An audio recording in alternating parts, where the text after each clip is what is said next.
Hey, folks, today is Tuesday, May 2nd, 2023. Coming up on Roland Martin Unfiltered, streaming live on the Black Star Network from Los Angeles. Yesterday, Black Republican was on with a man, Robert Patillo yesterday. Let's just say it was a whole lot of lying going on. So I need to set the record straight as to some of the lies that were being told yesterday. Also, Florida Governor Ron DeSantis going after another black prosecutor in Florida. We'll tell you about that. Also, we'll be joined by Congresswoman Maxine today as she remembers her good friend, Harry Belafonte, folks. It's a lot we're going to be covering. And also, we'll talk about Senator Robert Menendez going to the floor of the Senate complaining about the lack of minority broadcasters in the United States. So we'll break it all down right here on Roland Martin Unfiltered on the Black Star Network. Let's go. He's got it. Whatever the biz, he's on it. Whatever it is, he's got the scoop, the fact, the find. And when it breaks, he's right on time and it's rolling. Best believe he's knowing. Putting it down from sports to news to politics. With entertainment just for kicks, he's rolling. It's on go, roll, roll, y'all. It's Roland Martin, yeah. Rolling with Roland now. He's funk, he's fresh, he's real, the best, you know he's Roland Martin now.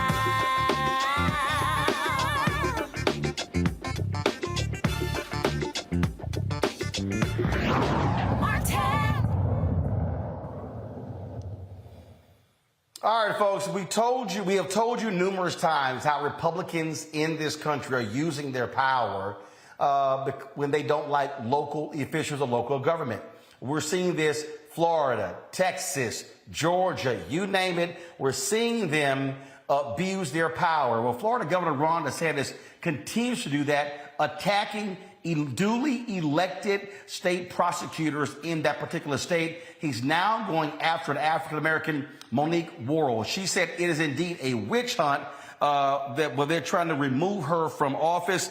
She joins us right now from Orlando, Florida. Monique, glad to have you here on Roland Martin Unfiltered. Good evening, Roland. Thank you so much for having me.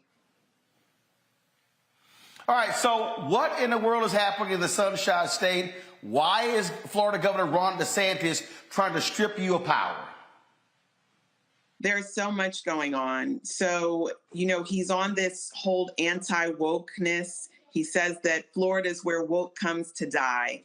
And the fact that I have recognized the wrongs of our criminal legal system, the fact that in this country we incarcerate more people than anywhere in the world, and here in the state of Florida we do it at a rate higher than the national average, and that we need to start utilizing some smart on crime instead of tough on crime policies. That has absolutely put me on his radar. And there was a mass shooting that took place here in February, and they rushed to judgment to blame that on me so that he could turn the court of public opinion against me. And it has been nonstop ever since. All right, so how are they blaming you for a mass shooting? Well, there was a young man who had a juvenile history. He was 19 years old, and he went on a shooting rampage. 5 people were shot, 3 people were killed. There was no relation to anything that he had done previously.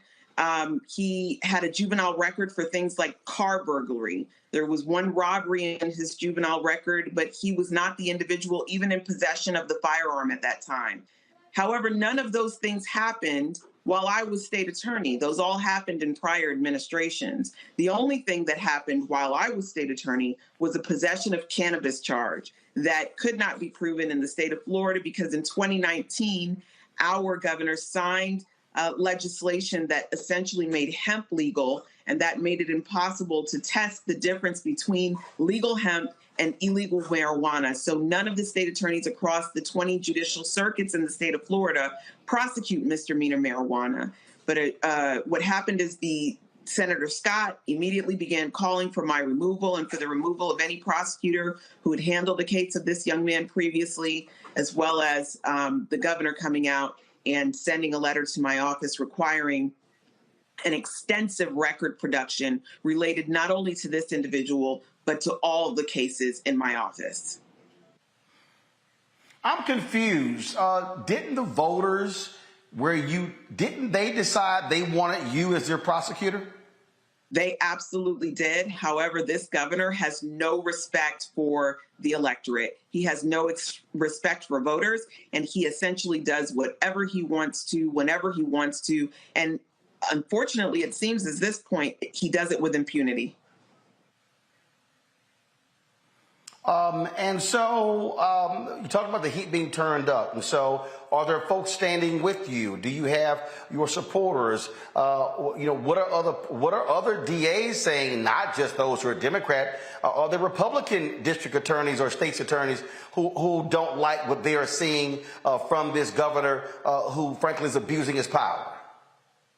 So I'll tell you that of the other 19 judicial circuits here in the state of Florida, only 2 circuits have come out publicly against his removal of Andrew Warren, another duly elected prosecutor who he accused of being a woke progressive prosecutor, a George Soros-funded prosecutor. Only 2 other circuits have come out saying that's wrong, that you are interfering with prosecutorial discretion, and it's wrong. I'll tell you that I wasn't sure about how much, if any, support I had. But on Friday, there was someone acting apparently on behalf of the governor who contacted my office asking for any examples of cases where I had failed to seek justice for victims of human trafficking. Not that they had any specific cases, but that they were searching for cases. This person who was acting on behalf of the governor called the wrong person. She meant to call someone else. She called someone who was closely related to my office, and they told my executive director, and we were able to get on it right away. And that information was not provided, at least not through the individual who were aware of her contacting. We were told that that information needed to be provided for an event that was happening on Monday. Monday would have been yesterday. After interviewing all of the individuals who we later found were involved in that request, we found that that information needed to be provided for a press conference that the governor was having on Monday.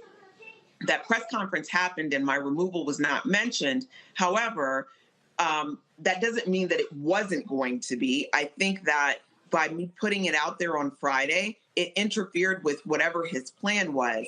And over this past weekend, I have seen a tremendous outpouring of support locally and nationally from individuals who acknowledge that this is wrong. Democrat or Republican, it doesn't really matter. Our democracy in the state of Florida is being stripped away by a dictator, and something needs to happen to stop it. But we're also seeing these type of dictatorial attitudes all around the country from Republicans. They attacked Marilyn Mosby in Baltimore. They've been attacking Kim Gardner. They are attacking Alvin Bragg. They keep calling all these Soros district attorneys. I mean, you've got, the legislature in Texas literally trying to allow the Secretary of State to overturn elections in only one county in the state, Harris County, which has gone blue. And so we literally are seeing this type of behavior across the country from Republicans, but you absolutely are seeing a dictator running around who desperately wants to be president in Ron DeSantis.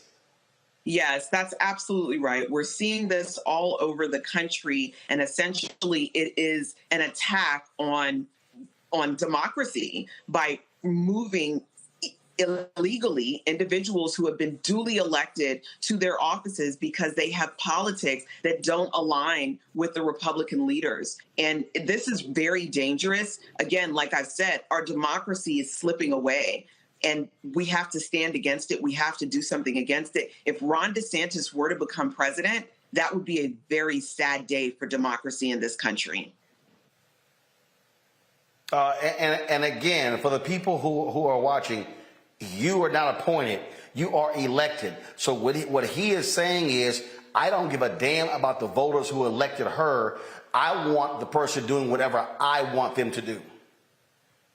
That's absolutely right, Roland. He has no concern for the electorate. As I mentioned earlier, he's removed Andrew Warren. He's removed a sheriff from South Florida. He's, I believe, removed several school board members. He is removing anyone who is not aligned with his politics. And for that reason, we have elections here. There are certain positions that are appointed. There are other positions that are elected. Mine is an elected position that should not be subject to the removal by the governor unless I am incompetent, drunken, unable to make decisions regarding my job. Those are reasons for removal. Disagreement with my politics is not, but he is utilizing this incompetence part of the statute to say, well, if you don't do things in alignment with the way I think you should do them, then that is grounds for incompetence or negligence of duty. All right, Monique Worrell, look, we appreciate you joining us. Keep up the fight and certainly keep us abreast of what's happening there in your battle with Florida Governor Ron DeSantis. Thank you so much for having me. We are going to continue to fight. Our ancestors fought and died so that we could have the right to fight. And I am well prepared for this fight, and I intend to do so. All right. We appreciate it. Thanks a lot. All right, folks, got to go to a break. We come back. We'll have our panel. We'll talk about this here. We'll also talk about correcting Republican lies. You heard a lot of lies on this show yesterday. I, of course, was attending the George Lopez Celebrity Golf Classic, hosting several events there. And so I am going to show you how yesterday's black Republican guest straight lied, because we have the facts and the CVS long receipts. You're watching Roland Martin Unfiltered on the Black Star Network, live from Los Angeles. Black Star Network is here. Oh, no punch! I'm real revolutionary right now. Thank you for being the voice of Black America. All momentum we have now, we have to keep this going. The video looks phenomenal. See, there's a difference between Black Star Network and black-owned media and something like CNN. You can't be Black-owned media and be scared. It's time to be smart. Bring your eyeballs home. You dig? Hatred on the streets, a horrific scene, a white nationalist rally that descended into deadly violence. White people are losing their damn minds. as an angry pro-Trump mob storms the U.S. Capitol. We've seen We're about to see the rise of what I call white minority resistance. We have seen white folks in this country who simply cannot tolerate black folks voting. I think what we're seeing is the inevitable result of violent denial. This is part of American history. Every time that people of color have made progress, whether real or symbolic, there has been what Carol Anderson at Emory University calls white rage as a backlash. This is the rise of the Proud Boys and the Boogaloo Boys. America, there's going to be more of this. Here's all the Proud Boys, guys. This country is getting increasingly racist in its behaviors and its attitudes because of the fear of white people. The fear that they're taking our jobs, they're taking our resources, they're taking our women. This is white fear.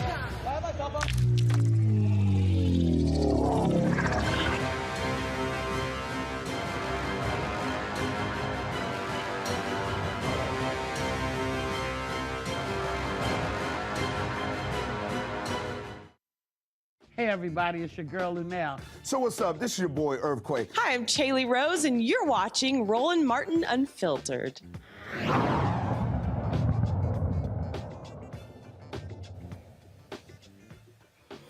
All right, folks, welcome back to Roland Martin Unfiltered here on the Black Start Network. If you're watching on YouTube, hit that like button, folks.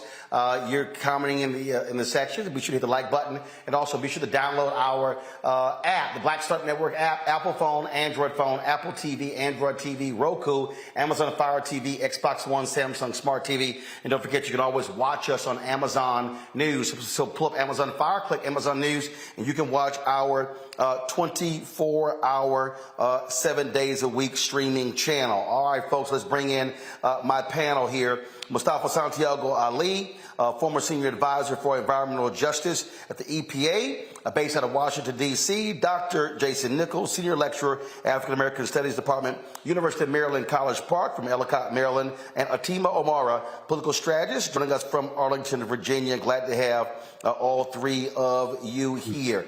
Jason, I'm going to start with you. This is very simple. And that is, I keep warning people in this show.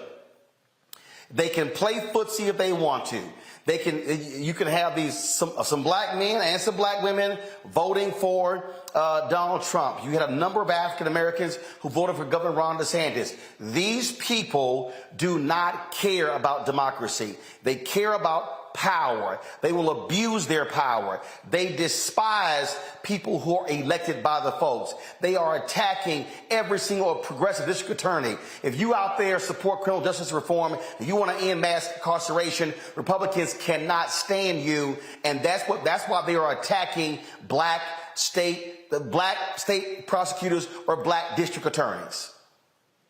Well, one of the things, Roland, that we've seen is the fact that the Republicans are 100% willing to turn against democracy. They realize they haven't won the popular vote in, it's been 7 out of 8 elections where they've lost the popular vote. So, of course, when you can't win through democracy, of course you turn against it. And that's what we're seeing across the country. We're seeing them celebrate. They are saying directly to black people. So all of my friends there who flirt with the idea that Democrats are so bad, in some ways I agree. But what I will say is that the Republicans are celebrating fewer black people voting. They want to take away black people's votes. We saw what happened in Wisconsin, where a Republican election official bragged about the fact that 37,000 fewer black people voted. In Florida, when they gave felons, many of whom were black, the opportunity to vote again, Ron DeSantis and his sycophants all came out and said, no, you have to pay all of your court fees. They created this election integrity unit in order to intimidate people who had just gotten their voting rights back. And they publicized these arrests, all of which got overturned. We see what they're trying to do. They're trying to take away these prosecutors, these black prosecutors, who are looking for other ways, and not just the black ones, but they're looking for other ways besides incarceration. Listen, they didn't want to put Donald Trump in cuffs. He didn't have to go. He can do whatever he wants. He can intimidate witnesses with his social media accounts. They won't send him to Rikers Island. But yet somebody's shoplifting or somebody stealing a backpack can spend 2 years on Rikers Island awaiting a trial. Tell me how that's a fair system. And it only seems to happen to our people.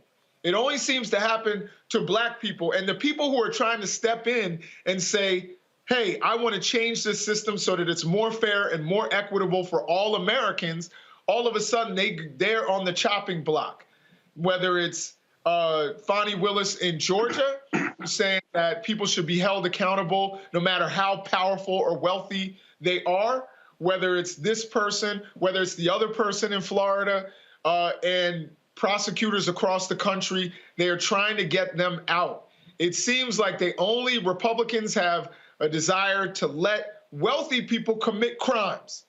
They get upset about you having more IRS agents and all that. They want wealthy people to be able to commit crime, but they don't want the poor to have equal opportunity. Well, look, I mean, here's the thing that I really need people to understand here, Omar, and I walk folks through this. Team, I keep walking people through this because I'm like, y'all, folk need to understand. If you sit your ass at home, somebody is going to win. Mm-hmm. I don't care how you feel. Somebody is going to win. We already know right here, Sherry Beasley lost the state Supreme Court justice position in 2018 in North Carolina by 400 votes out of 1.7 million cast. Democrats would have had a 6-1 majority on the state Supreme Court. They had a 4-3 majority. The last election, 2022, Republicans win. It's now Republican 5-2. They just overturned several decisions that disenfranchised 50,000 formerly incarcerated people, pushed forward voter ID, and they're going to allow political partisan gerrymandering. That's what happens when 401 people stay at home. Yeah, 1,000%. And I think the thing that's so frustrating, and I actually, some of my work work in North Carolina. The thing that's so frustrating and heartbreaking is Sherry Beasley almost won that U.S. Senate race, but she lost by 3.6%, right? And it's a lot of, I definitely want to encourage people to come out. But I also want to call out the fact that we also need to make sure that we're getting the investments that some of our candidates need to win these races. There is no reason that Cal Cunningham in North Carolina in 2020 got as much money as he did. There is a reason. He was a white man. He was a Democrat. And people felt like they could invest in him. And then we lose that race. That was the same year that Sherry Beasley was up for state Supreme Court, and she lost by 400 votes. She lost by less than he did. And that goes to the quality of the candidate, goes to the quality of the race. And we need to be having conversations not only about, making sure that we have the resources to turn out our people, but then when we are talking about the zero-sum democracy, a zero-sum game that we're playing when it comes to democracy. I think a lot of people have an understanding of it, but they got to go about their lives. I think after 2020, we got rid of the threat. But the threat is coming back. That's very, very clear. We almost made it. We almost got it in Wisconsin with Mandela Barnes. And we can't lose again, because the thing that happened in North Carolina was, you mentioned the Supreme Court race in 2020. We lost 2 critical seats for the state Supreme Court in North Carolina that were Democratic nominated justices, one of them who'd already been serving for years on the bench. And they reversed a lot of the progress that North Carolina has made. So we're going to keep seeing this happen if we don't actually really believe that this is an existential threat to democracy. This isn't just this is the most important election of our lifetime sort of general speech that I feel like gets given and sort of undermines almost the actual threat that we're in right now. But we very much are in that threat. They aren't going to stop. They're going to keep doing this. You look at what DeSantis is doing in Florida with Monique Morell. You look at what he's doing trying to fight Disney, removing school board members in districts where he's disagreeing with how they're trying to run school board districts, literally removing duly elected individuals who are running school boards and replacing them with his cronies. It's absolute the Martha. We don't talk about it, but the Martha Vineyard flights of migrants, like literally paying people to literally human traffic people across state lines, not caring about their life, not caring about them or why they're there, as political stunts. And to the election integrity unit that the previous guest mentioned, the thing that's horrifying even about that, these people were returning citizens who'd done their time, and then the state board of election said, "You're good to go. Go ahead and vote." And then in fact, all those cases have even been thrown out. And that's the thing, Mustafa. And look, they're executing the strategy, Mustafa. That's what they're doing. They are actually doing it. And so what people need to understand is 2020 was a dry run. They absolutely are trying to steal elections in 2024, Mustafa. Yeah, we all know Ron DeSantis is the drum major for injustice and the steps that they continually do. And it is a part of a strategic plan that he is following and other Republicans across the country. And, it's interesting. The Republican Party for years said that we needed to make sure there was less regulation, that we needed to stay out of people's lives. And now we see him continue to overstep, overregulate, overreach. And folks have already shared, whether it's on voting or abortion or the trans community or a number of other things. We see that their words do not match up with what they say their ideologue sort of things have been. So we just have to check them, and we got to make sure that people are voting, but we also got to make sure that we're taking folks to court when they continue to violate basic human rights for many people. Well, look, that absolutely has to happen. And I just need people to understand. And again, what our job is, it's connecting the dots.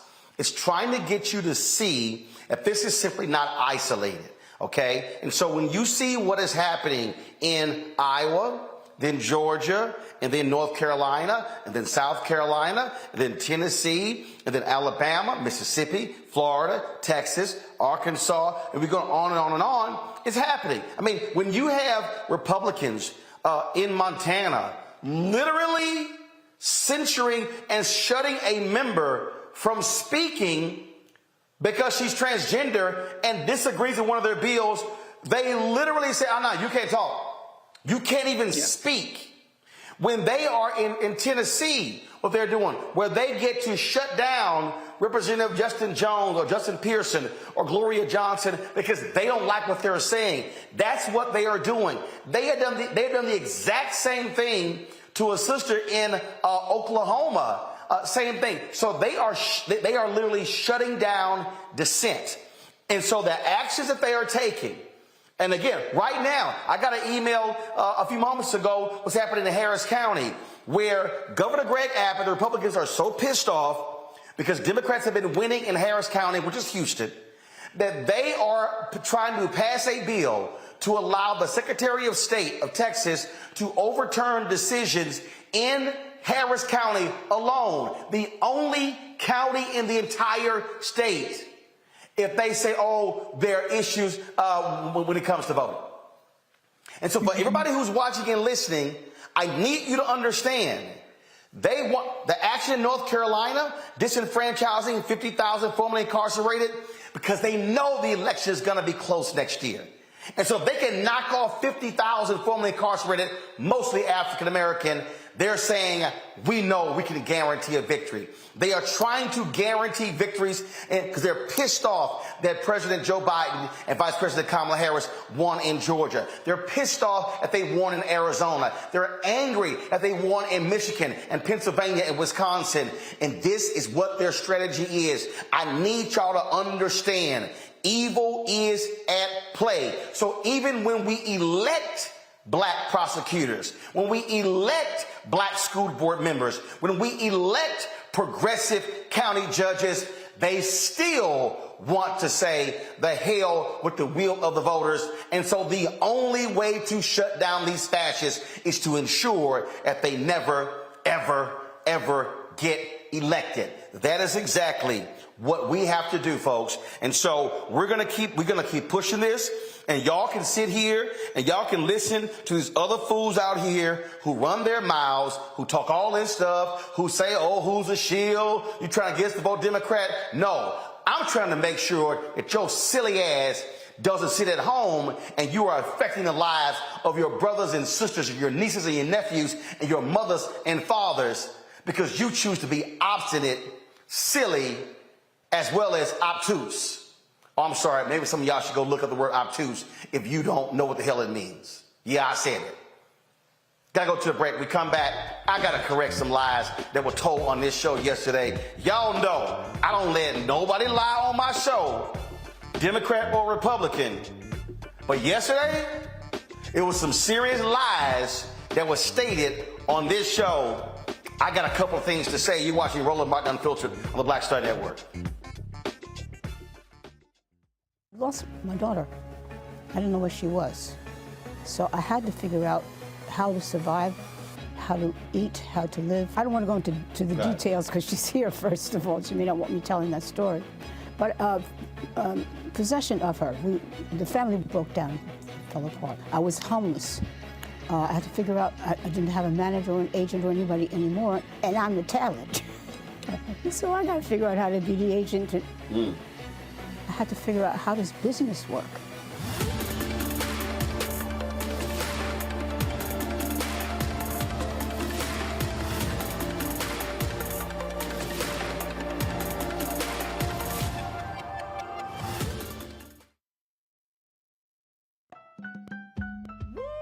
We're all impacted by the culture, whether we know it or not. From politics to music and entertainment, it's a huge part of our lives, and we're going to talk about it every day right here on The Culture with me, Faraji Muhammad, only on the Black Star Network.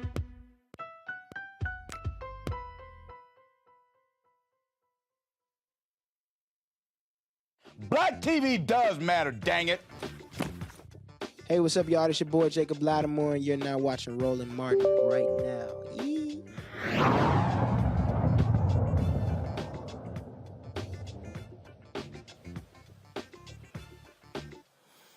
All right, y'all. Last night, Robert Patillo was filling in for me, and he had a guest, Stacey Washington, who goes by Stacey on the right on Twitter. And man, all you heard were a whole bunch of BS talking points. And you heard a whole bunch of lies. And y'all know, I simply cannot allow lies to stand on my show. So press play with some of these lies. Every single thing that we saw during the Trump years isn't something that we would agree with, but it was still better, even including the pandemic years, than what we're going through under the Biden administration. So you named off a number of different things there that you were kind of ping-ponging around. The net effects, if you compare first year to first year of President Biden's administration and Trump's administration, the economies are like two different universes. President Trump oversaw a robust economic... Stop. All right. She first said, if you compare first year to first year, do I need to remind y'all the first year of Trump was after President Obama fixed the economy? Literally, Donald Trump inherited a stock market that had been on the increase, the most consecutive job growth we had more than in decades. All of that. He literally walked in halfway to home plate, and she trying to act like he actually hit a home run.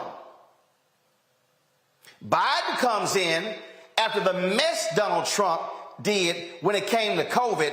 So you are lying, Stacey Washington, by trying to say comparing first year to first year when the black president handed Donald Trump a very successful economy in America that he got to gloat about. Biden had to clean up the mess on aisle 5, 6, 7, 8, 9, and 10 Donald Trump left. So first lie we just dealt with. Hit play. President Biden crushed our oil and natural gas industry, canceled the Keystone XL pipeline, hit union workers where they hurt because the majority of the Keystone XL pipeline workers were union workers, and then proceeded to enact actual... Okay, here she go lying again. First of all, Biden did not crush the oil and gas industry. That simply did not happen.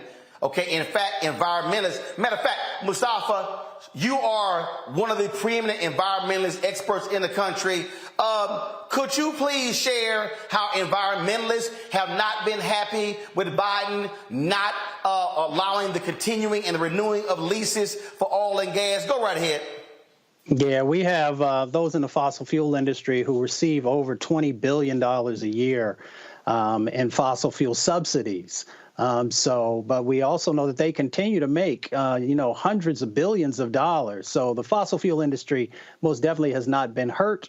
And we also know that, folks had to get together to stop all these subsidies that are going to things that are literally killing people and making folks sick in our communities. All right, y'all. She also said, Biden killed the Keystone Pipeline. That's not even ours. Right. Y'all, the pipeline, again, Mustafa, go ahead, and for these silly people, that is not our pipeline. It is not benefiting us. Go right ahead. Yeah, no, those products are actually being shipped outside of our country. Just for context, we have 2.4 million miles of fossil fuel pipeline in our country. That's enough pipeline to actually go to the moon and back twice and on your way again to the moon. So she's incorrect. And, they continue to try and build more and more. All right, press play. Executive orders that hurt the oil and natural gas industry and then went around begging for oil and natural. But hold on this point, are you denying that President Trump added literally trillions of dollars to the national debt with no intention of ever paying them off at all? He all these economic numbers are on the nation's credit card. And now Kevin McCarthy wants to cut social services. They want to cut benefits to families. They want to cut they want to cut veteran benefits to pay off the credit card that Donald Trump just ran off. Is that inaccurate? No, I'm not denying that the national debt increased under Trump as it did under every other president before him. I am denying that the payments, the individual payments that you mentioned, were his idea. He signed them into law. He signed them into law. So if he thought they were a bad idea, he could have vetoed the law, correct? Yeah, and then what would you have said on cable news that he doesn't want to help people? Like you're mischaracterizing the cuts that leadership is about doing what is unpopular. We're not electing a homecoming queen. We're electing a president. If he thought it was a bad idea, he could have vetoed it, correct? On my show, I would not talk over you, nor would I ask a question and before you're done answering it, come back in with more questions or continue to make the conversation one in which your viewers can't hear what we're saying. So the answer to your question about the unpaid tax cuts is that is the same spurious, incorrect assertion that is constantly made by Democrats who want to increase taxes that actually tax increases hurt people that look like you and me. Low tax burdens don't hurt Black Americans. They help Black Americans because a robust economy is one in which all Black Americans can find work and begin to experience the American dream, as you and I are already doing. So a conversation about tax policy in this short amount of time that starts off with you saying that the Trump tax cuts weren't paid for, that's inaccurate. Of course they were paid for. And not only was the response in the business sector of our economy a good one, but we saw the largest increase in people who are at the managerial level or the retail level, the largest increase in bonuses and pay in the history of our country happened after the Trump tax cuts. So we can't talk about the Trump tax cuts. Stop, freeze. That was a bunch of bullshit we just heard right there. Okay, first of all, the companies made clear we are not spending the money from the tax cut on reinvesting in workers or increasing wages. They literally said we are going to do stock buybacks. She's touting the bonuses. Workers didn't get that damn money. Executives got the money. Who the hell does she think she's fooling? Other guy is low taxes that actually helps African Americans. You lying. The greatest beneficiary of the Trump tax cuts were the top 1%. All of these companies did stock buybacks. She's talking about retail jobs.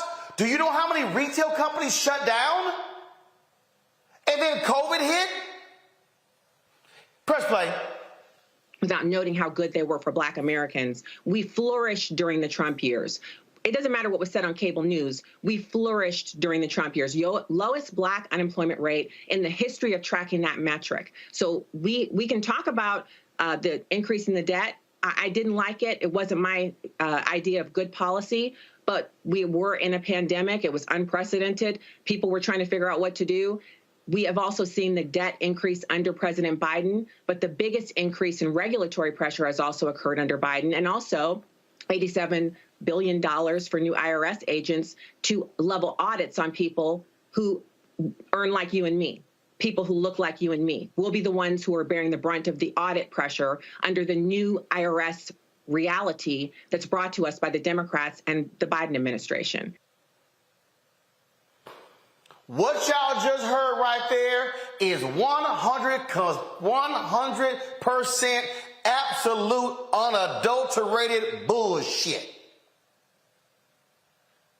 The 87 billion, so let me explain to y'all. The $87 billion is because all these Republicans have been slashing the IRS for the past 2 decades, and the folks who've been making like a fat rat have been all of these billionaires. The people like Ken Griffin, the folks who spend millions so they don't get audited. Janet Yellen, the Treasury Secretary, has already said point blank that the new IRS agents and those audits are not going to be for anybody $400,000 or less. So, Stacey, what Black folks are you talking about? See, you can try that BS on your show and other places, but you know that crap not gonna fly. You are straight lying, Stacey. You're lying. And the $87 billion is over a decade. Y'all been trying them little scare tactics like that. That's nonsensical. Oh, by the way, in the interview, Stacey kept citing, oh my God, the lowest unemployment rate. The Black unemployment rate dropped to 5.3% under Donald Trump. They touted that as, oh my God, that's the lowest ever. Then she was like, hey, things are worse for Black people under President Joe Biden. So y'all know what I had to do. I had to call our resident economist, Dr. Bill Spriggs, formerly head of the economics department at Howard University. Guess what, Stacey? Black unemployment under Biden, 5.0, lower than Donald Trump. Here's what Bill Spriggs also told me, Stacey. Stop lying, Stacey. This is what Bill Spriggs said. Under Donald Trump, in December 2019, 59.4% of the Black population over 16 had a job. In March 2023, under Biden, 60.9% of Black people had a job.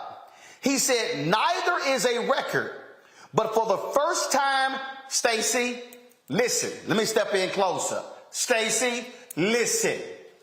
Bill Spriggs, Black economist, Howard University, know way more about the economy than you, said, quote, for the first time since 1863, the 60.9% of Blacks working was higher than the 60.2% of whites working.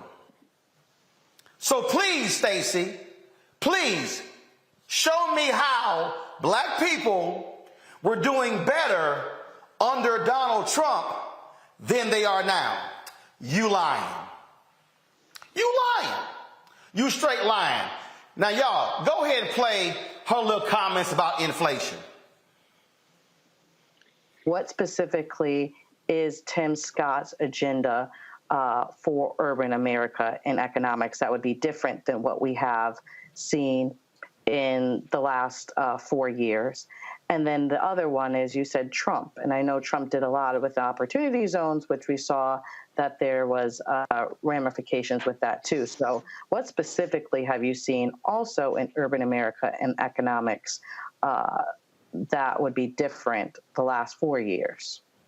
Okay, so you didn't specify what made you cringe about Senator Scott's announcement video, but I'll go. You did mention economic. The economic part of the platform and the opportunity zones. So right now, under the Biden administration, since he took office after he was elected, we've had an increase in the regulatory burden on average everyday citizens of over $14,000. And this has been tracked using government data on the regulatory burden and how that impacts Americans. So an additional $14,000 a year on every American household because of the additional regulations implemented by the Biden administration. Both Trump and Scott have a low regulatory pressure agenda. So that in and of itself saves Americans money. And then there's also the impact on inflation. When you have high inflation, that money comes right out of the pockets and bank accounts of Americans, regardless of their socioeconomic structure. So if you're on the low end, the pressure is higher for you. So couple that with the regulatory burden, and both of those Republicans that you asked about have a better agenda than the Biden administration. And just as a way of follow-up, here's the whole deal. So let me deal with that. Okay, that was cute, Stacey. She mentioned opportunity zones. Jason, you're there in Maryland, near Baltimore. I had one of the black pastors who was at the White House with Trump with the announcement of the opportunity zones. He came back months later and said it was an abysmal failure. I specifically asked the Trump administration for the data to show me how black people and people of color benefit from the opportunity zones. There is no data. The fact of the matter is the opportunity zones have not benefited the people who live there and work there. It's benefited the rich developers who actually get the tax breaks. So Senator Tim Scott, they keep touting opportunity zones. They cannot show you how it is having a positive impact on the people, especially the black people who are living and working there. But she also talked about inflation and all of those different things. And later talked about, how things are so much better under Donald Trump. We have sworn testimony before Congress that the greatest impact on inflation has nothing to do with Biden policies, nothing to do with Democratic policies. It has to do with corporate greed. It has to do with companies jacking up their prices, knowing full well the impact. They were bragging on earnings calls. We've never made as much money than we've been making. It was literally the pandemic. It was literally the supply chain. And then it was the companies jacking up prices. The same companies, Jason, that benefited with the tax breaks and did all of the corporate stock buybacks. Those are the facts which Stacey on the right somehow simply evaded her mental capacity to be able to understand. And don't forget those PPE loans, too.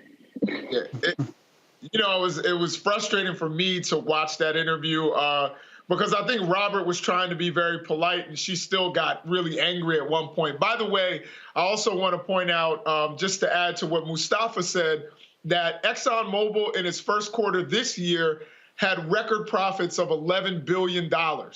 And they have $33 billion cash on hand. That's more than most developed nations. So this idea that somehow Biden has hurt the oil industry, I would love to see when they're not being hurt. You know what I mean? Like they're doing an incredible job right now. The other thing about wages for black folks in the fourth quarter of last year rose higher than any other demographic. I know people don't like to praise Biden or anything like that, but if you're going to blame him for certain things in the economy, you already pointed out, Roland, that unemployment was at its lowest point for black people and wages were up for black people. So I think we have to factor all of that in. When we talk about opportunity zones, which, again, I'm going to blame everybody, even Obama, Biden, Trump, all of these like repackaged black capitalism, ideas that they bring every freaking administration that never work, going back to Nixon.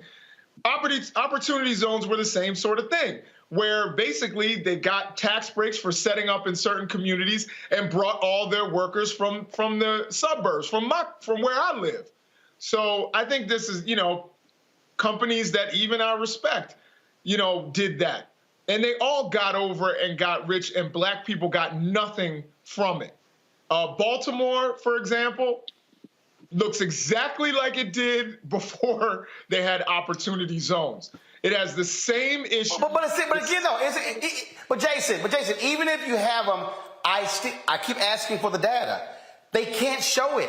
They literally cannot show how money invested has turned into this. They cannot. In Baltimore, they literally use those opportunity zones to give tax breaks to Under Armour in an area that wasn't even one of the opportunity zones areas. So it's bogus. And so Senator Tim Scott wants to run on opportunity zones. Hey, Timmy, please, by all means, come on the show and show me the data so I can understand it. But what I'm trying to lay out for here, what you heard from Stacey on the right, Washington, were simple lies. What you heard was her, Atima, walking through and just spouting stuff off and not getting and the pushback. And see, my deal is, then she at one point cited all of these things that Trump has done to help black people.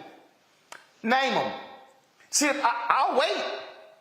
I'll wait for you to name them, and we can go line by line, line by line, line by line, to actually see. Even if even if Stacey wants to try to give Trump all the credit for the First Step Act, she can't even do that.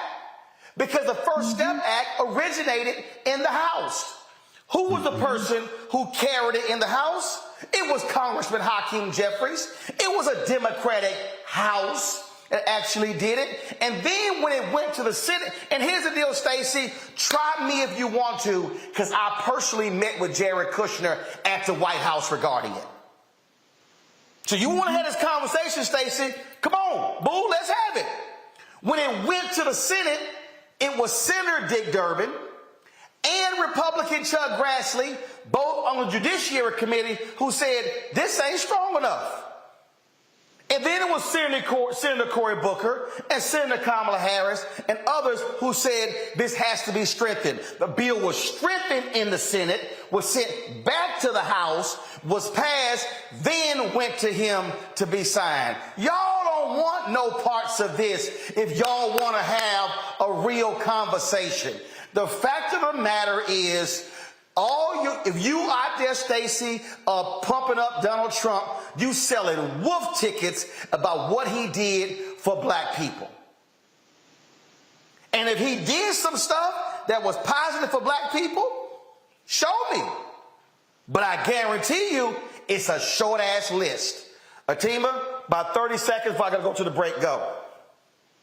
I was just going to say that there was not anything there that I could even pull that was remotely true. And I'm used to dealing with at least some grain of truth in some of these arguments. It's amazing to me, I think, one, because even when she mentioned the pandemic, she's like, oh, it was better under Trump.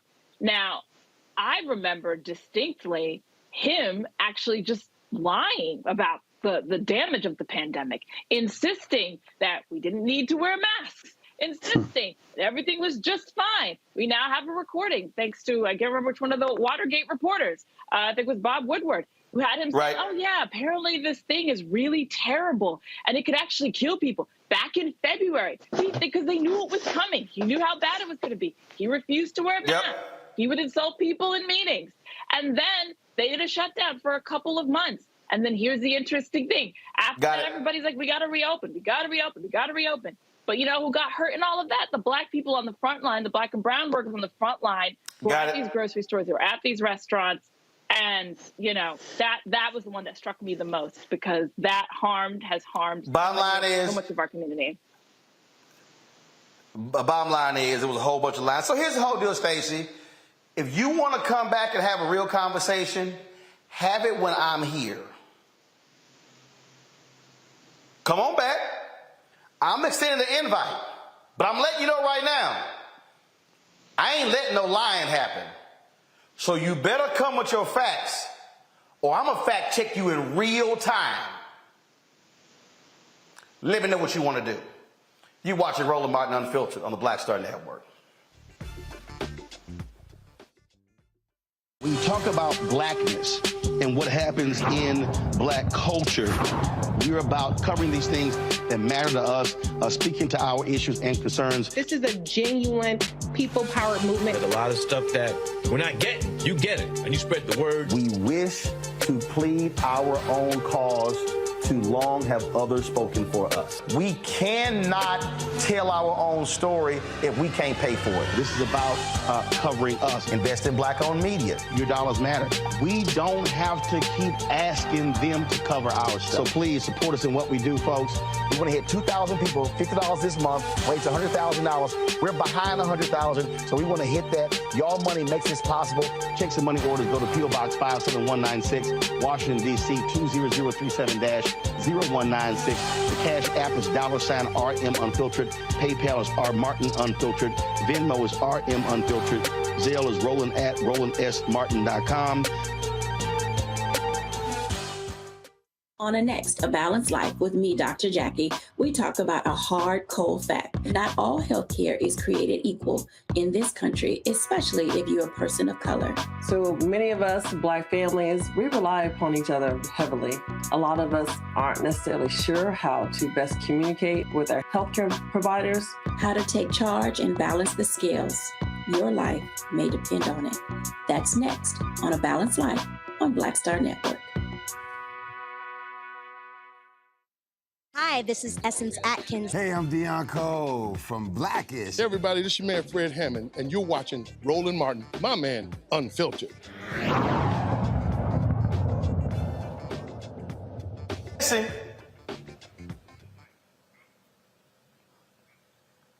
All right, folks, we got Black and Missing.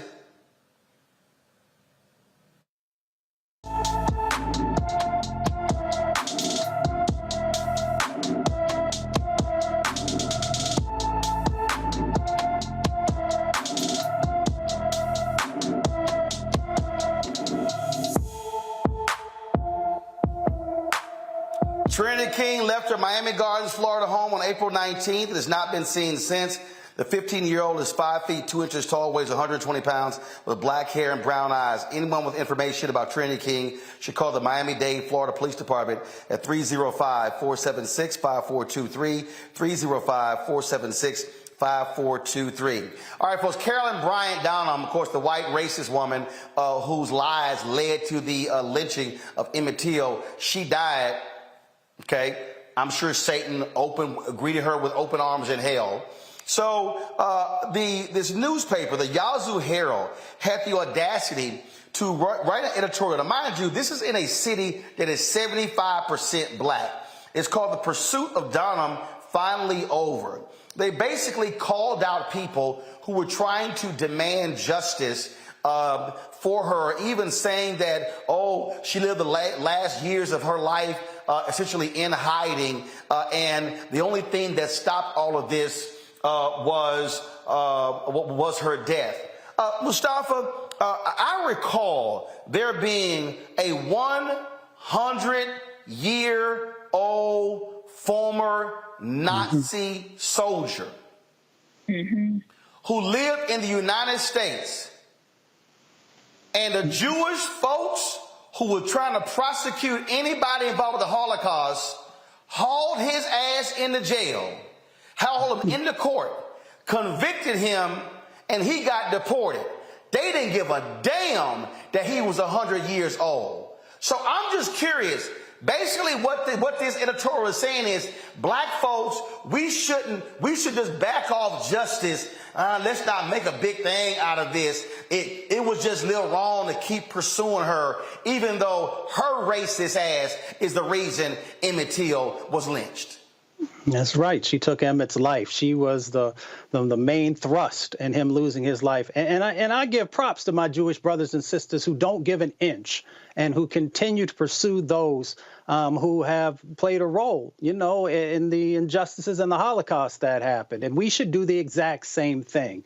If someone takes a life in our community, it doesn't matter if they are 100 or if they are 18, that we should utilize all of our ability to make sure that they are brought to justice. It's just that simple. But if folks continue to devalue our lives, then they bring that into the overall analysis of some of these situations that are going on. Because we've seen elders in our community who have gone to jail when others have been given parole. So we just need to keep it real. And all we have ever asked for is for there to be an equalness in the justice system inside of our country. Tegna, is white folks today who still want to chase down anybody and everybody involved in 9/11? Oh, but we got to move on. Yeah. Well, I think the thing that's interesting, and I was thinking about the case of Byron Villa Beckwith, who murdered Medgar Evers. And I thought, isn't it funny? We were able to put this white man in jail, rightfully. He was much older at the time. By the time they got him, he got off the first time. And then by the second time, when he was prosecuted in the 90s by Doug Jones, who's the attorney on that case, who became the U.S. Senator of Alabama. By the time he was prosecuted, he was a much older man. We were putting him in jail. It really struck me that we could never land it with Carolyn Donham Bryant, given all of the testimony and the eyewitness accounts. And the only thing that I can think about it is, to the end, this woman was able to get away with it because we protected white womanhood, which was the premise, right, on what these men did on her lie. It's protecting white womanhood. It's a tenet of white supremacy. And to the end, she was able to escape capture because white people who support her, white supremacists, white racist ideology, holds up somebody like Carolyn Donham Bryant and what she said, and that even in the end, even though it's very clear that her words were the ones that directly led to his lynching, that we still can't do what's right. Jason, this is a 75% black city. Every black person in that town should say, don't buy that trash newspaper ever again until they apologize and take that crap down. Yeah, agreed. You know, it's a 75% black city, but who has 75% of the power? I'm not so sure that black people do. Obviously, I doubt that was written by a black person. I doubt that was approved by a black editor. I doubt that the people who own that newspaper or that publication are black. So I think one of the things we need to recognize is, of course, they will benefit off of black dollars. Do not subscribe to that publication. Do not read it. Do not share it. Even though we see it here and we're making people aware of it, don't share it. Don't allow advertisers to advertise with it. If you know an advertiser there, then tell that advertiser, make it known that you do not support what just happened, because this can't just fly. We just can't let things like this happen. And Carolyn Bryant is not here to be accountable, but that newspaper that put that headline, they can be held accountable. Right. So here's the deal. The editorial actually originated, this is from Ashton Pittman. The editorial originated with the Greenwood Commonwealth, which is located in Greenwood, Mississippi. Greenwood, Mississippi is 72% black. And so that's where it originated. The Yazoo Herald, they actually simply reran that editorial. Yazoo, I'm sorry. Well, they're a bunch of Yahoos. But that's what it is. But, so again, Greenwood, Mississippi, 72% black. Yazoo City, Mississippi, 72.5% black. If you're black in Yazoo City or Greenwood, Mississippi, y'all should not support and purchase that newspaper again for that travesty of an editorial they published regarding Carolyn Bryant. Let me be perfectly clear. Is there white racists out there? Every single open case involving a lynching of somebody black was domestic terrorism and murder, and we should be chasing those folks to the end of the earth to hold them accountable. Damn forgiveness, damn leniency. I'ma act like just like the folks who are Jewish. I don't care if that Nazi's 105 years old. Throw their ass in jail for what they actually were involved with. That should be the same position we have when it comes to the people who went after and destroyed and killed our ancestors. We'll be back on Roland Martin Unfiltered on the Black Star Network. Next on the Black Table with me, Greg Carr. We look at the history of emancipation around the world, including right here in the United States, the so-called end of slavery. Trust me, it's a history lesson that bears no resemblance to what you learned in school. Professor Chris Manjapra, author, scholar, amazing teacher, joins us to talk about his latest book, Black Ghost of Empire, The Death of Slavery and the Failure of Emancipation. He explains why the end of slavery was no end at all, but instead a collection of laws and policies designed to preserve the status quo of racial oppression. The real problem is that the problems that slavery invented have continued over time. And what reparations are really about is saying, how do we really transform society, right? And stop racial violence, which is so endemic. What we need to do about it on the next installment of The Black Table, right here on the Black Star Network. On the next Get Wealthy with me, Deborah Owens, America's Wealth Coach, nurses are the backbone of the healthcare industry, and yet only 7% of them are Black. What's the reason for that low number? Well, a lack of opportunities and growth in their profession. Joining us on the next Get Wealthy is Needy Bartanillich. She's going to be sharing exactly what nurses need to do and what approach they need to take ownership of their success. So the Black Nurse Collaborative really spawned from a place and a desire to create opportunities to uplift each other, those of us in the profession, to also look and reach back and create pipelines and opportunities for other nurses like us. That's right here on Get Wealthy, only on Black Star Network.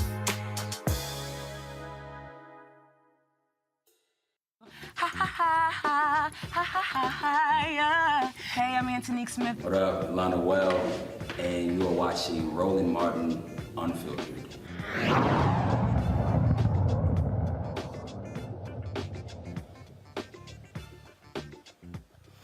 All right, folks, we've often talked about the need for diverse-owned media, for blacks, for African Americans, Latinos, Asians, and others to be owning media, especially those in the public airwaves. Sue Kim, Standard General, they're still trying to close this deal down to acquire a group of TV stations owned by Tegna. New Jersey Senator Robert Menendez took to the floor of the United States Senate to speak about this very issue, and here's what he had to say. Mr. President, I come to the floor to highlight what I consider a grave injustice and urge us to do something about it. I do so because I remain deeply concerned about an issue that often flies under the radar, which is our nation's severe lack of diversity when it comes to broadcast station ownership. Mr. President, 3 years ago, the Leadership Conference on Civil and Human Rights published a report titled The Abysmal State of Media Ownership Diversity in America. And that is an apt title, especially because according to the Federal Communications Commission, the agency responsible for regulating broadcasters, minorities in America make up less than 3% of all broadcast station owners. For women, the numbers aren't much better. They account for less than 6% of all station owners. So, Mr. President, these abysmal figures from the FCC, consistently in the single digits, are unacceptable. They are an affront to the incredible diversity that makes America the exceptional nation that it is. And simply put, we do ourselves an enormous disservice when the vast majority of TV and radio stations in America are predominantly owned by white men. This lack of diversity in broadcasting is a problem that materially affects the people I represent in New Jersey. Even as trusted sources of local news continue to be decimated, broadcast media stations play a crucial role in educating the public. They are an invaluable source of information, a safe harbor, particularly for minority communities, at a time when new consumers continue to be bombarded with misinformation and disinformation.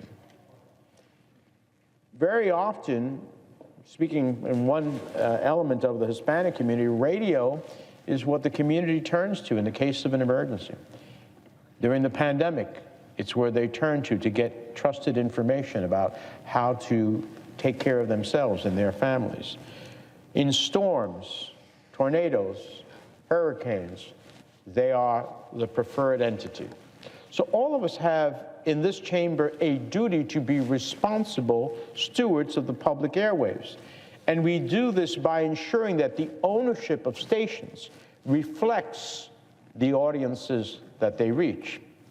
When minority communities turn on the radio and the television, the programming should be about events in their community, very possibly in a language that they understand, speaking about a culture they know, addressing issues they care about the most. We can only achieve this by having broadcast station leaders with similar life experiences to their listeners and viewers alike. Make no mistake, if we hope to raise the appalling numbers of minority-owned broadcast stations in America, it starts with seizing every opportunity in front of us to increase their ranks. It's long past time that the regulators at the Federal Communication Commission prioritize diversity in broadcast ownership. Now, right now, the FCC has before it the case of Soo Kim, a Korean-American entrepreneur has applied to acquire Tegna Broadcasting. Should the deal go through, it would make Tegna the largest minority-owned broadcast station group in the country. However, for more than a year, this deal has been in limbo. Now, I'm not here to speak about all the details of this deal or the pros and cons of its merits, but basic fairness dictates that the FCC should make a decision one way or another, and not just veto it through, in essence, inaction. That's not the American way.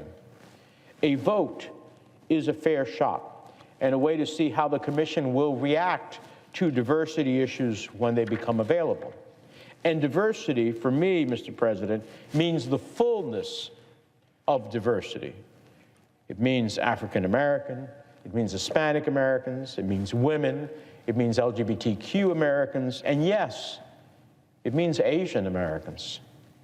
We need the FCC commissioners to commit to increasing diversity in media ownership, not just in words, but with actions.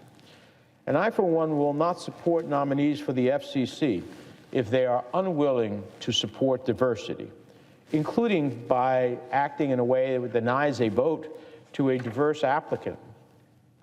They cannot argue that broadcast station owners should reflect their audiences, publicly saying, and I quote, this is the FCC, "We need to do better," end quote. Well, that's great. And then you miss the opportunities to expand diversity in broadcasting when it's before you. Now, in the past, I've tried to address this issue head-on through legislation. I'll continue to follow that route as well.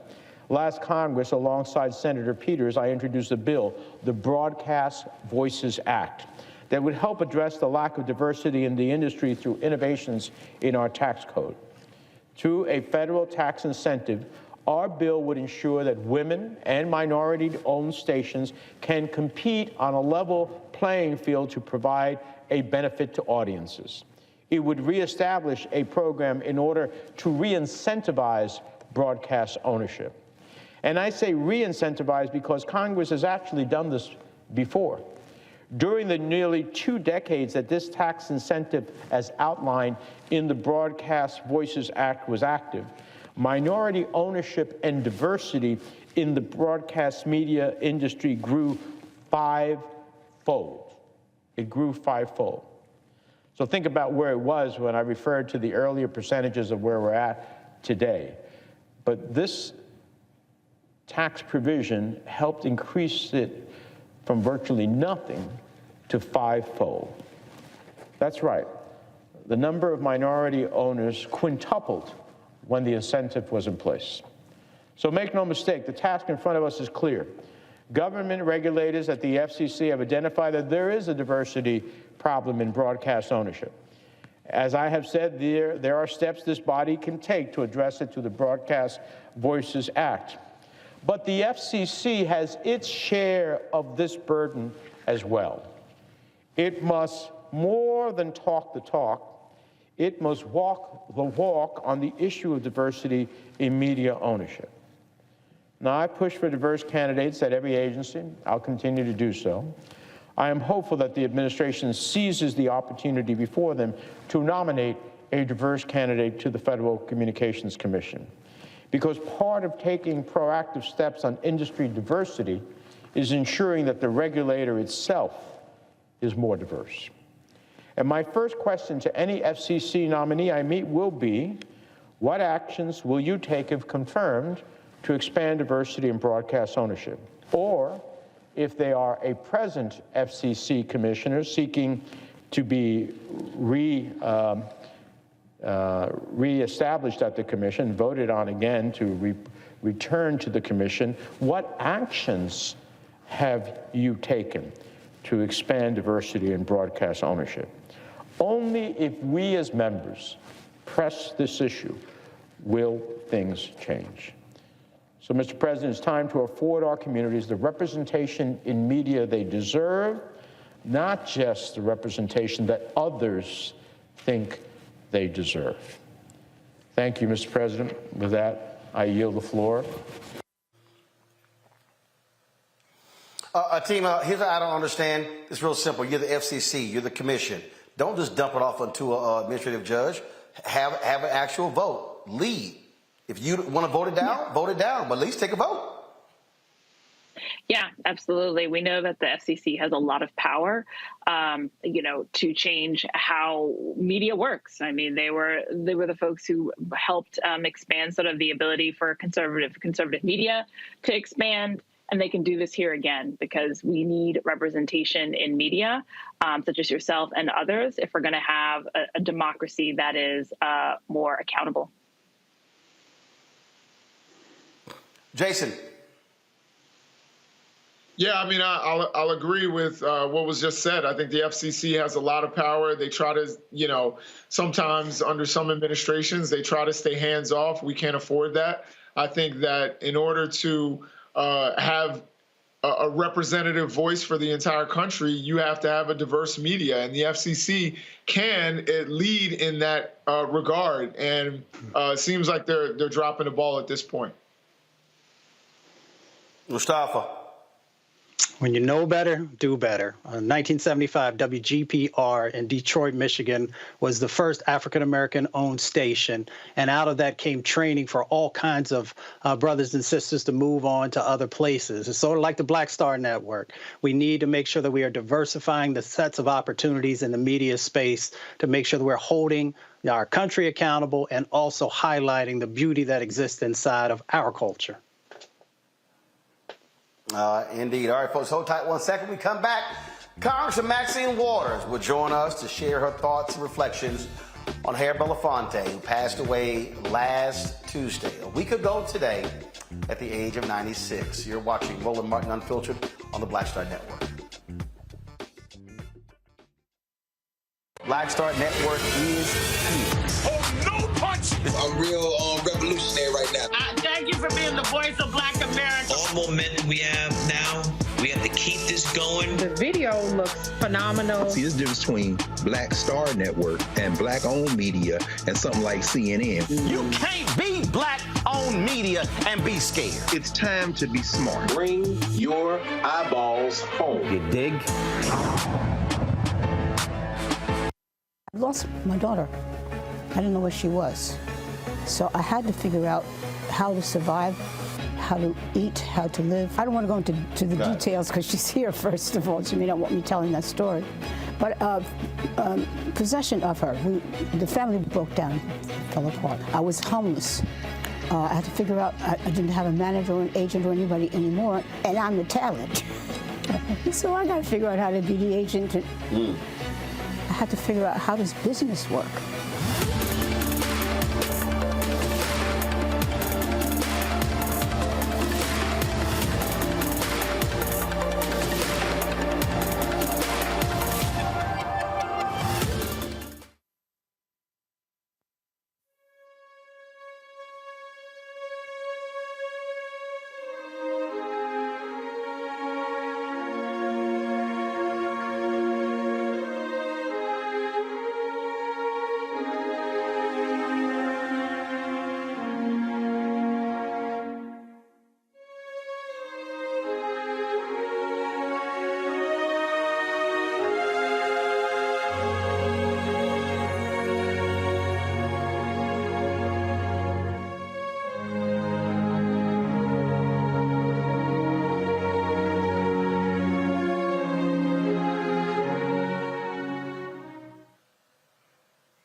It was a week ago, folks, we paid tribute to the life and legacy of the great Harry Belafonte, who passed away at the age of 96. He was the second just amazing individual who became an ancestor. Before that was Randall Robinson. When he passed away, Congresswoman Maxine Waters joined us to share her thoughts and reflections on Randall Robinson, and she is with us today to share her thoughts about Harry Belafonte. Congresswoman, always glad to have you back. Good to see you at the African American Mayors Association conference there in Washington, D.C. Just your thoughts and reflections on the amazing Harry Belafonte. Well, first of all, let me say to you, Roland Martin, thank you for having the wisdom and the ability to document the work of our heroes. This isn't done in the white media, but you do not miss the opportunity to make sure people understand these contributions. You're absolutely right about Randall. You know, I went to St. Kitts.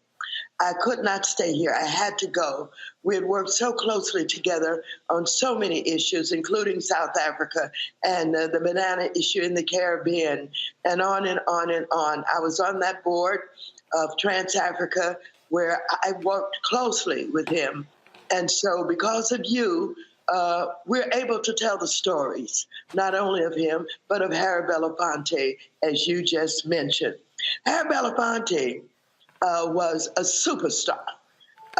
This brilliant entertainer and singer who always thought about the people in his songs. Deo, Deo, daylight coming, I want to go home, working in the fields. He's talking about the poor people, the people that are out there working, singing about them, telling their story.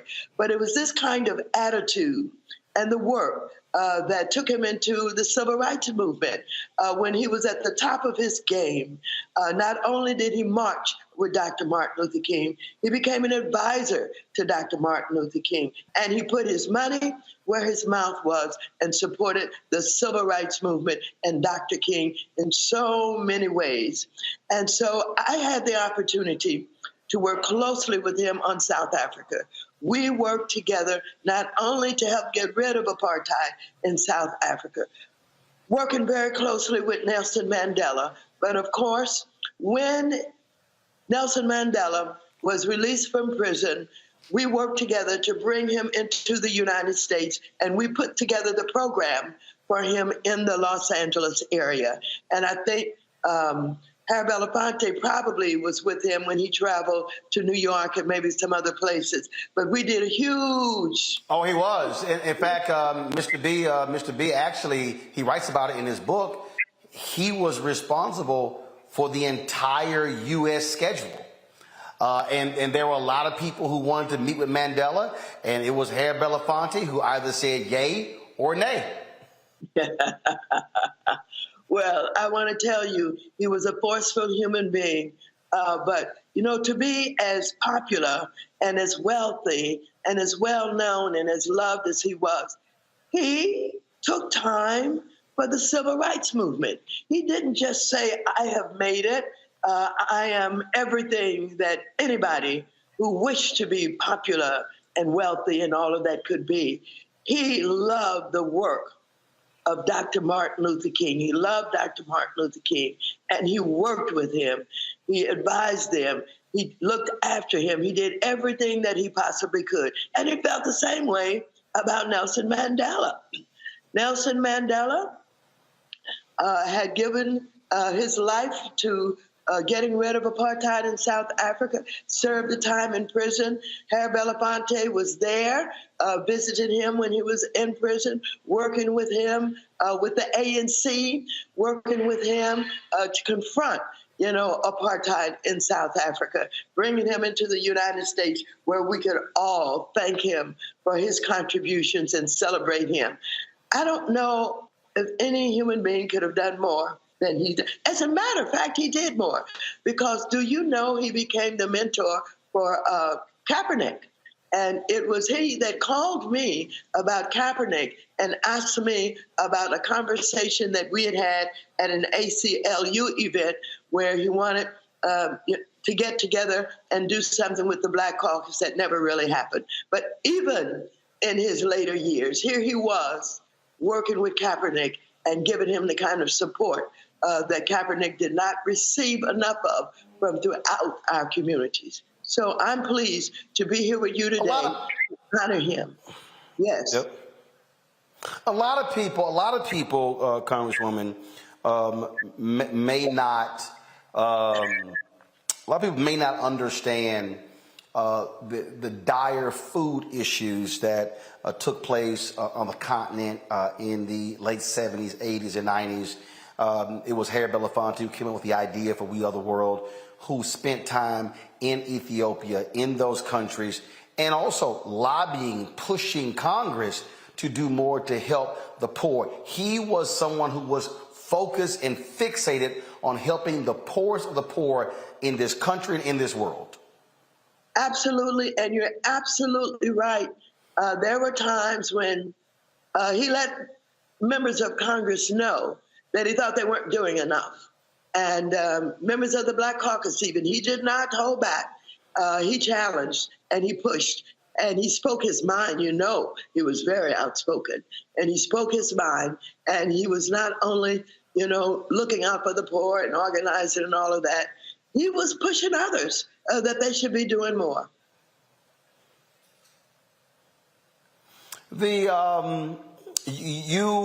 You spend a lot of people who are entertainers today. They reach out to you. You have different folks. You had Diddy at Congressional Black Caucus AOC. You've had so many others, and so many of them have went to see Mr. B, sat at his feet, his group Sankofa, because he understood that no one person lives forever. But if you're able to touch the next generation and get them to begin to do more. And so I've seen Jamie Foxx, Seth the Entertainer, Jesse Williams, Erica Alexander, Rosario Dawson. I mean, I can go on and on and on. Maxwell, John Legend. So many of them who spent a lot of time with him to carry it forth. No, it's a wonderful thing when you have someone like Herr Belafonte who's willing to allow those who want to talk, who want to have his opinion, who want to know about his life, want to know about his work for the poor, with Martin Luther King, with Nelson Mandela, that he would allow them to come and spend time with him and share the stories and share the special moments. And they really did appreciate that. And that was a wonderful thing, because oftentimes we have people who are powerful who don't have time. They don't wish to give of themselves in that way. But he became the man of wisdom who was willing to share and to advise and to support. And that's why I mentioned Kaepernick, because Kaepernick was not getting all of the support that he needed. But Harry Belafonte embraced him and worked with him and mentored him in ways that I'm sure he will talk about for the rest of his life. He'll know because Harry Belafonte absolutely played an important part in his life at a very special time. Well, Congresswoman, it's always a pleasure to have you. We appreciate all the work you do. And let me say for the folks who are watching, who understand you're one of the biggest folks out there fighting on behalf of black-owned media to make sure that we get, federal advertising contracts and things along those lines. Because again, if we're not telling our story, we sure as can't hope and depend somebody else do it. That's why we've got to have black-owned media. So we appreciate all the work that you've done on behalf of those of us who are trying to make it happen every day. I appreciate you because you're a real warrior and you're a pioneer and you're going after what is right and inclusion for blacks in the media in ways that nobody else is doing. You're not afraid. You're making the fight, and I appreciate that, and thank you so very much.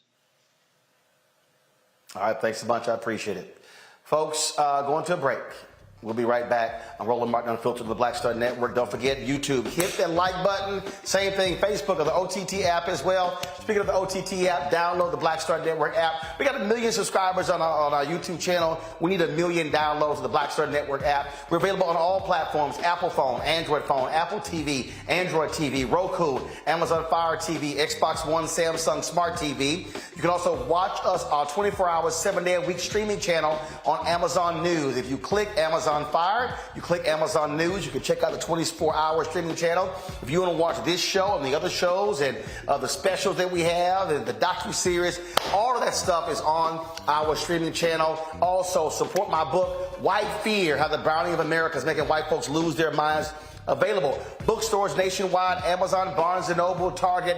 Download a copy on Audible as well. We'll be right back.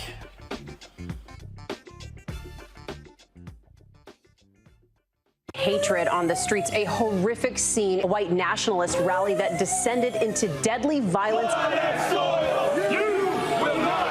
White people are losing their damn minds. As an angry pro-Trump mob storms the U.S. Capitol, we've seen We're about to see the rise of what I call white minority resistance.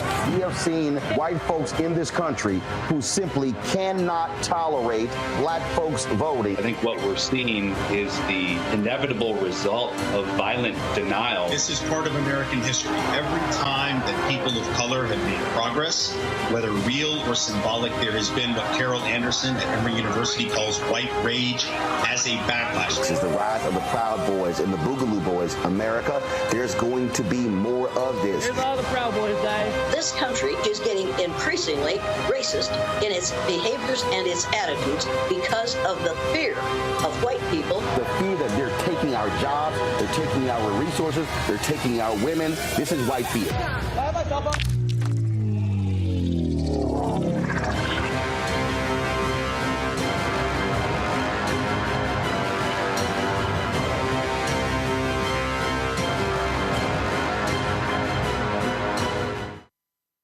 On a next, A Balanced Life with me, Dr. Jackie, we talk about a hard, cold fact. Not all healthcare is created equal in this country, especially if you're a person of color.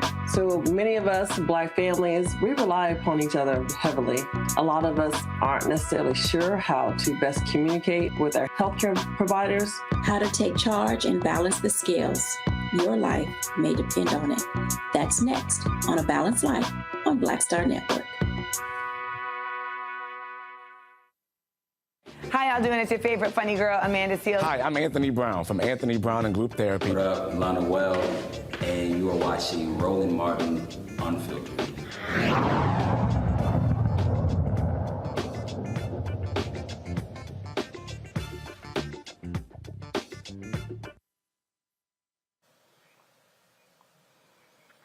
All right, folks, the fourth officer involved in the death of George Floyd has been found guilty. A jury convicted Tu Thao of aiding and abetting manslaughter in the May 2020 incident. Of course, the other officers were also found guilty on charges. Derek Chauvin, of course, also was found guilty as well. Thao is facing up to 57 months in prison. His sentencing is set for August 7th. Now let's go to Memphis, where the white Memphis police officer, Preston Hemphill, who was seen on body camera footage during the Tyree Nichols fatal traffic stop, he is not going to face criminal charges. Hemphill's lawyer and Shelby County DA Steve Mulroy announced that Hemphill would not face any charges as he was not present during the beating, and autopsy results are expected to confirm that Nichols died as a result of the injuries sustained in the loss.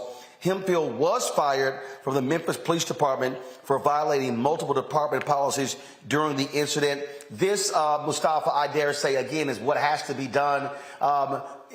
Sure, the white cop in Memphis not being held accountable was indeed fired, but the cops involved in George Floyd's death, those folks were involved in his death, should go to prison.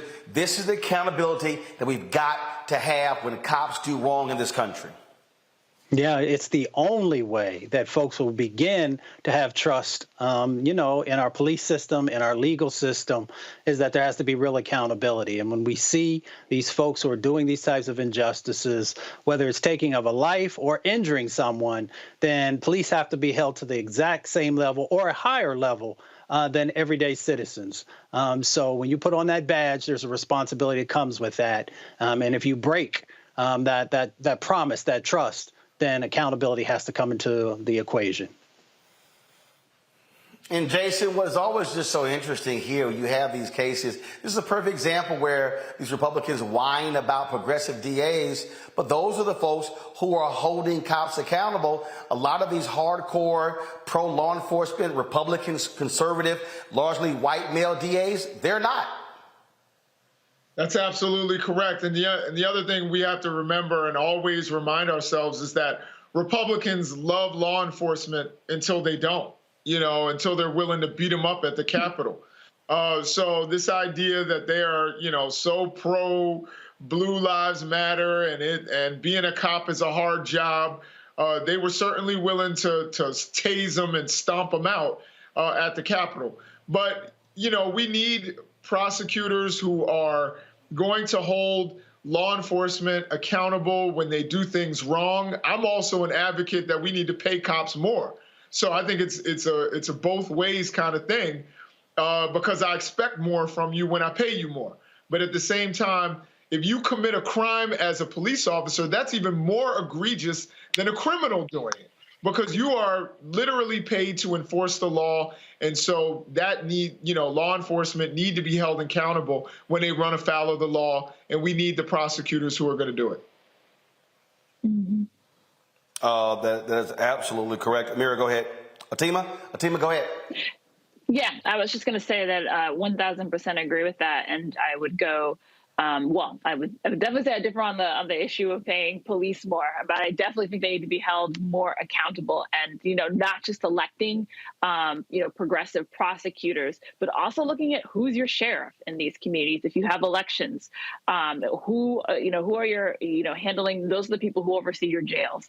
So actually really understanding how the criminal legal system works in your community, how people are treated in jails, how people are brought through the legal system, how to reform it. And that is something that people can do in most cases by voting. And until Ferguson, most people weren't even aware or paid attention to what was happening with the, as you said, the district attorneys, Commonwealth attorneys in their areas. So elections here definitely matter. And this is where a lot of our folks can have a lot of impact to change the process and hold our elected officials accountable and the police accountable by extension. Folks, New York Mayor Eric Adams is going after Republican Texas Governor Greg Abbott, saying, why is he targeting black mayors with his immigrant bus trips? That's right. Adams previously suggested that black-run cities were the subject of racial hatred behind Abbott's policy. Abbott has been busing asylum seekers to various towns led by Democratic mayors such as Washington, D.C., New York City, In Chicago, Governor Abbott pushed back against Adams' claim, saying that migrants willingly choose to go to New York City, as his staff said they had seen migrants raise their hands to go on buses to a sanctuary city. Outgoing Chicago Mayor Lori Lightfoot has also pleaded with Abbott to halt the busing program. See, here's what I also find to be real interesting here, Jason, and that is all of these folks in Texas. I'm born and raised there. They are up in arms by legal immigrants, but they also use those same illegal immigrants or undocumented workers when it comes to the census to get representation. Folks don't realize that when they're counting people for the census, what do Republicans do? They use those numbers to increase their numbers in a congressional delegation, those same numbers that included the undocumented workers. You know, let me be clear, I'm not drawing a one-to-one, but I mean, that's kind of what they did with slavery, you know, in terms of getting representation. That's how you have the three-fifths compromise, is when you don't recognize somebody and their rights and many things like that, you still want them to give you representation so you can, you know, do other things politically. So we've seen that. And one of the things that I will say is Lori Lightfoot, for all of, you know, the things that people criticize her for, she is absolutely right in what she said, is that these people are being loaded on buses, not given medical treatment. Some of them are sexual assault victims. They are not given any treatment in Texas. They just load you on a bus when people actually need help immediately. But they don't try to do any of that and then try to say, well, you're a sanctuary city, and all these ridiculous claims that they make. And again, this is, you know, oftentimes similar to the reverse freedom rides that we saw in the 60s, where they were sending people to, you know, Cape Cod because they wanted to get at, you know, the elites and the Kennedys and all of that. They were trying to do the same thing, sending them to Cape Cod and Hyannisport.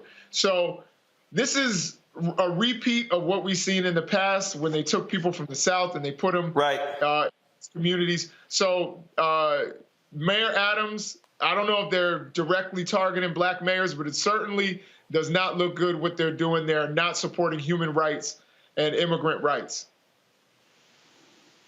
Of course not, team, and that's simply the game that they play. And they're going to continue playing that game. And, you know, what's sad is in Texas, in the midterm, 75% of young voters didn't even vote in the election. And these folks, people like Greg Abbott, Dan Patrick, they're still in power. Yeah, and I mean, I've always said Texas is not a red state. It is a voter suppression state. And they are working really hard to make it impossible. You know, they've taken away so many different the voter ID, all of these things in place. I think they even took away the ability when you used to just like be able to just vote a straight ticket. They took that away because they realized people were using that to just vote all the way down for Democrats in the state.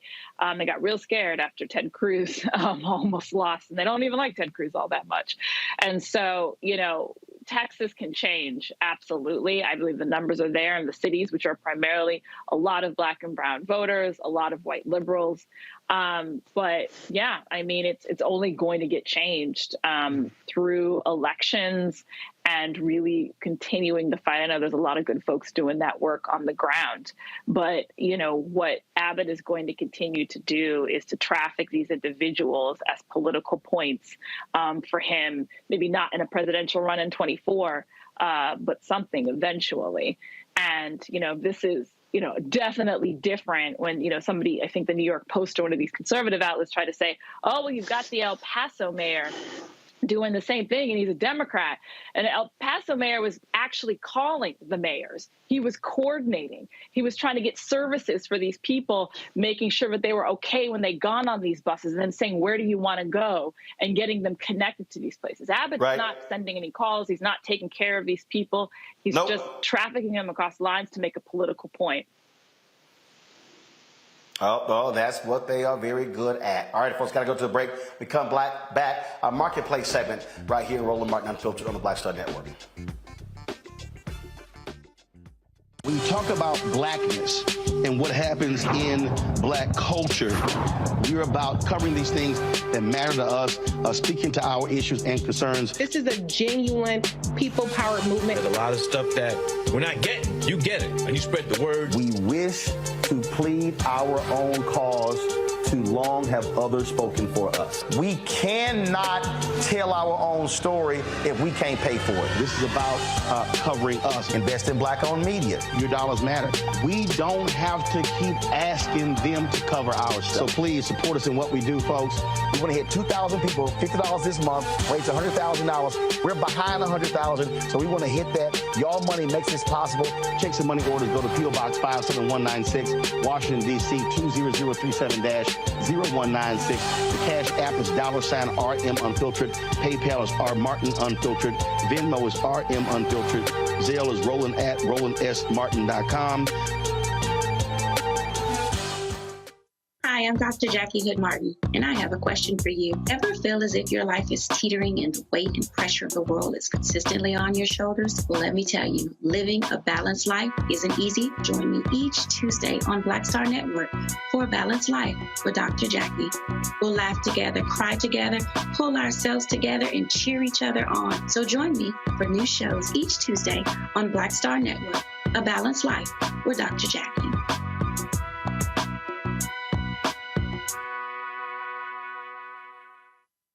Hey, I'm Arnez Jake. Black TV does matter, dang it.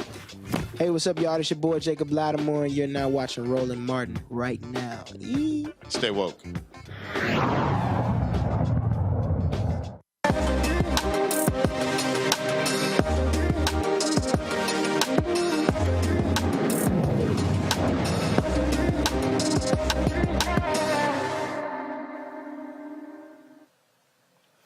All right, folks, the mother's quest to create some unique looks for her daughter has now led to an international business. Danielle Unusian started Kalia Kobe out of the trunk of her car. It was 8 years ago, selling a combination of her handmade creations and custom costumes at kids' parties and pop-up shops throughout Atlanta and the Bahamas. Well, the sales got so good, she opened a boutique in the Bahamas, becoming a traveling entrepreneur and stylist for hundreds of kids and their families. Danielle joins us from Atlanta to talk about her business. Danielle, glad to have you. How you doing? Well, I'm even better now that I'm on with you. How are you?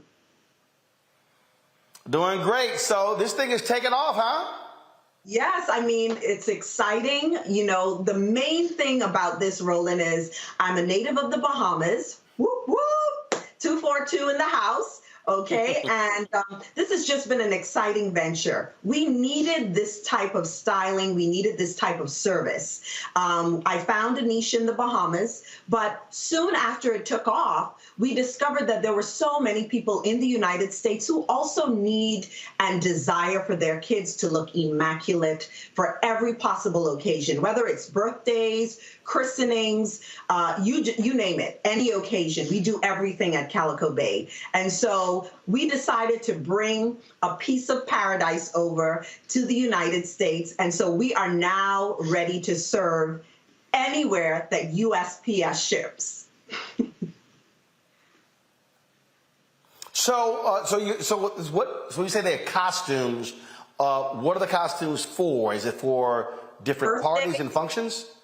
Oh, absolutely. So I do custom costuming. So let's just say your kid is into Peppa Pig. Then Peppa Pig it is. We do a full head-to-toe ensemble, all custom made by myself. If they're into Star Wars, The Mandalorian, whatever it is that your kid desires, you can have a custom costume made specifically for your child by myself and my team. That's what we specialize in, Roland, just giving kids a unique outlet. Also, not boxing them in. Many kids desire to have the traditional garb that we wore when we were growing up. But there are kids now that want to wear their church dress with high-top sneakers. We don't want to box them in. We're here to embrace every child and to make dressing an absolute fantastic experience for your kids.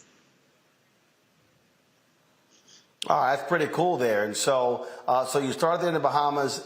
And so So what did happen? Did other people begin to hear, and it was part of the problem that, that they just, when you go into these stores and you're seeing, superheroes and stuff like that, and it's sort of limiting. And so how did word begin to spread? Well, what happened was we're on social media, and many Americans were seeing our product, but realized that we were located in the Bahamas. And so what I would have to do, because I am resident in Atlanta, I have an office here, okay, and my family and I live here full time.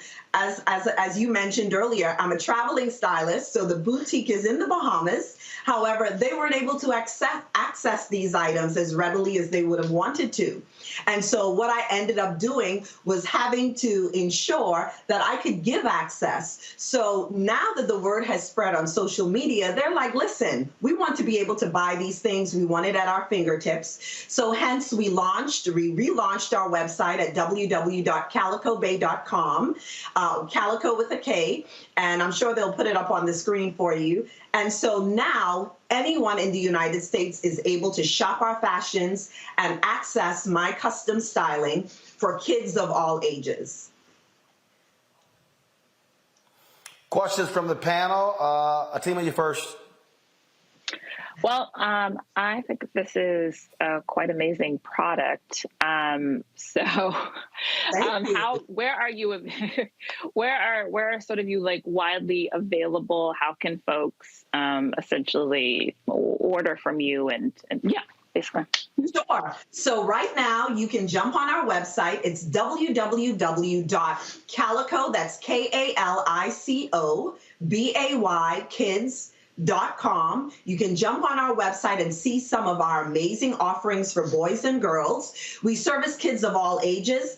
We have just recently launched. So if you don't see your kid's size, stay connected because we're constantly updating. We're very new to the U.S., and so we're adding new items constantly. But we are based in Atlanta right now, and we do have a boutique in the Bahamas. So finally, yes, all of my American sisters and brothers, you are able to access our product finally by just hitting up our website. And if you need to reach me for any custom styling services, I am available. Hit us up in the DMs. We can make magic happen. We are servicing red carpets, film, TV, anything you need styling for kids for, we provide those services.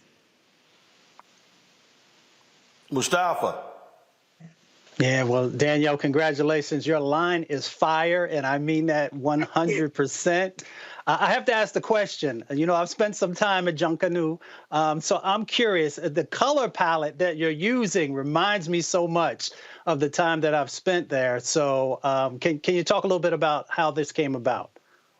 Well, how Calico Bay came about, or the colors that you use. Well, definitely the colors are inspired from back home in the Bahamas. We are a colorful people. We are celebrating 50 years of independence this year, and so this is a massive year for our country. But we are a colorful people, and you can see that in our product offering. And I think that's a huge part of what draws people to our line. We're not scared to use color. We're bold. We're exciting. We combine prints and patterns that you've never seen before on kids. Gone are the days of the plain gray pinstripe suit. Gone are the days of just simple, pastel dresses in one color. We're mixing colors. We're mixing patterns. We're making it funky and fun. And so a huge inspiration, definitely home, the Bahamas, definitely.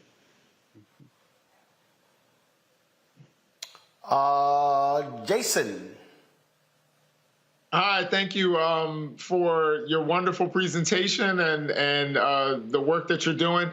My question is, are there plans for expansion, and would you ever launch an adult line?